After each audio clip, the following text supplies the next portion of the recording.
आणि नंतरच्या सीन मध्ये आपल्याला दिलीप प्रभावळकर सरांचा एक अमेझिंग दशावतार परफॉर्म करतानाचा सीन बघायला मिळतो, ज्यामध्ये ते कदाचित हिरण्यकश्यपू किंवा मायासूरचा रोल प्ले करत आहेत। आणि नेक्स्ट सीन मध्ये आपल्याला 3-4 लोक जंगलातून पळताना दिसताय आणि त्यांच्या मागे कुत्रे लागलेत। बट एक्झॅक्टली हे दोघं सीन वेगवेगळे असतील, कारण असं वाटत नाहीये की त्यांच्या मागे कुत्रे लागलेत म्हणून ते पळताय। कदाचित त्यांच्या मागे काहीतरी मोठा प्राणी लागला असेल किंवा ते कोणाला तरी घाबरून पळताय। आणि मी असं का बोलतोय हे पुढच्या सीन मध्ये समजतं। आणि अजून एक इम्पॉर्टंट कॅरेक्टर म्हणजे महेश मांजरेकर, हे कदाचित दशावतार कंपनीचे मालक असतील आणि यांच्याकडे बघून असं थोडा फील येतोय की कदाचित हे मूवीचे मेन विलन असू शकतात।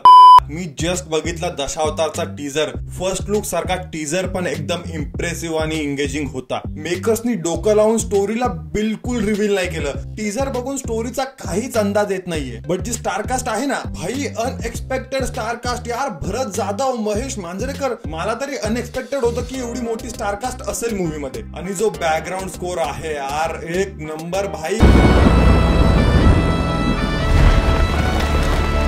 A.V. प्रफुल्ल चंद्र यार, नेक्स्ट लेवल बॅकग्राऊंड स्कोर दिलाय। आणि आता रिसेंटली आलेल्या जारांमध्ये पण यांचाच बॅकग्राऊंड स्कोर होता। तर मी आकाश या चॅनलचा होस्ट आणि तुम्ही बघताय आपण नाही घाबरत। टीजरची सुरुवातच महेश मांजरेकरांच्या व्हॉइस ओव्हर पासून होते। जय देवा महाराजा। कोकणात देवाला गाराणं घालतात आणि ह्या मूवीचा टीजर पूर्ण ना त्या गाराण्याच्या रिलेटेडच आहे। आणि टीजरच्या स्टार्टिंगला हा जो सीन आहे ना, त्याच्यामध्ये कोणीतरी टॉर्च मारते, जर नीट नोटीस केलं ना तर ते कॅरेक्टर पण महेश सरांचंच आहे। नंतर आपल्याला एक ड्रोन शॉट बघायला मिळतो ज्यात ग्रामदैवताची यात्रा चालू आहे। आणि 100% कोकणातल्या लोकांना माहित असेल की हे ग्रामदैवत कोणतं आहे। कोकणातल्या काही भागात याला वाघोबा बोलतात किंवा याला वाघ्या बोलतात। नंतर आपल्याला बॅक टू बॅक काही सीन बघायला मिळतात आणि नंतर येतो एक मेन शॉट जो आपल्याला फर्स्ट लुक मध्ये पण बघायला भेटला होता। एक देवाची आकृती जी जमिनीवर कोरलेली आहे आणि ह्या वेळेस आपल्याला त्याचे क्लोजअप शॉट बघायला मिळतात आणि कोणीतरी त्या आकृतीची पूजा करते। आणि त्यानंतर एका सीन मध्ये पोलिसांचा एक ग्रुप एका ठिकाणी गन पॉइंट करताना आपल्याला दिसतंय। कदाचित हा क्लायमॅक्सचा सीन असेल किंवा कदाचित कोणत्या तरी प्राण्याला मारण्यासाठी पोलिसांनी गन पॉइंट केली असेल।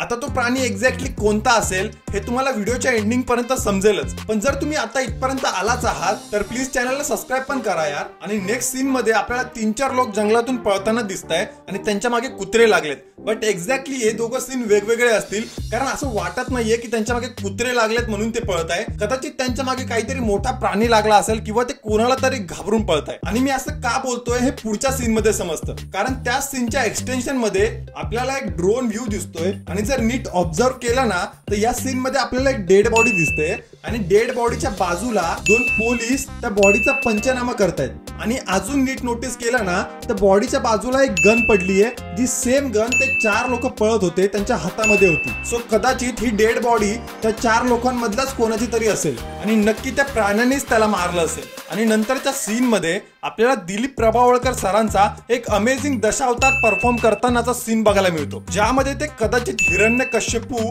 किंवा मायासूरचा रोल प्ले करत आहेत। आणि त्यानंतर एक पाटी जळताना दिसते आहे आणि पाटीवर लिहिलंय श्रीदेव जटेश्वर पारंपरिक दशावतार मंडळ डोंगरकट्टा। आणि इथे क्लिअर होतं की ही स्टोरी डोंगरकट्टा गावाच्या अराउंड रिव्हॉल्व करेल। आणि पाटीला आग का लागली असेल तर कदाचित कोणीतरी दशावतार करताना दशावतार बंद करायचा प्रयत्न केला असेल किंवा त्या दशावतारवरती अटॅक केला असेल किंवा त्याला जाळायचा प्रयत्न केला असेल। आणि फर्स्ट लुक मध्ये हा जो सीन होता त्याचा आपल्याला एक्सटेंडेड व्हर्जन इथे बघायला मिळतोय आणि हे सेम दिलीप सरांचंच कॅरेक्टर आहे जे दशावतार मध्ये परफॉर्म करतंय। आणि नंतर आपल्याला टीजर मध्ये बघायला भेटते पूर्ण मूवीची स्टारकास्ट। सुनील तावडे, रवी काळे, सिद्धार्थ मेनन, प्रियदर्शनी इंदलकर, अभिनय बेर्डे। आणि ज्या कॅरेक्टरचं नाव बघून मी सर्वात जास्त एक्साइटेड झालो ना ते म्हणजे भरत जाधव। आणि अजून एक इम्पॉर्टंट कॅरेक्टर म्हणजे महेश मांजरेकर, हे कदाचित दशावतार कंपनीचे मालक असतील आणि यांच्याकडे बघून असं थोडा फील येतोय की कदाचित हे मूवीचे मेन विलन असू शकतात, कारण हा पूर्ण टीजर महेश मांजरेकर सरांच्या व्हॉइस ओव्हरच्या अराउंड रिव्हॉल्व करतोय। आणि खूप हेवी चान्सेस आहे की ती मूवी मध्ये अँटी हिरोचा रोल करतील, म्हणजे असं कॅरेक्टर जे चांगलं पण आहे आणि वाईट पण आहे। आणि ते कदाचित कोकणातली संस्कृती, दशावतार आणि त्यांच्या गावाला वाचवण्याचा ट्राय करता आहे। आणि फर्स्ट लुक सारखा आपल्याला या टीजर मध्ये पण परत एक ब्रिलियंट मास्टर शॉट बघायला मिळतो, तो म्हणजे ब्लॅक पॅन्थरचा CGI शॉट।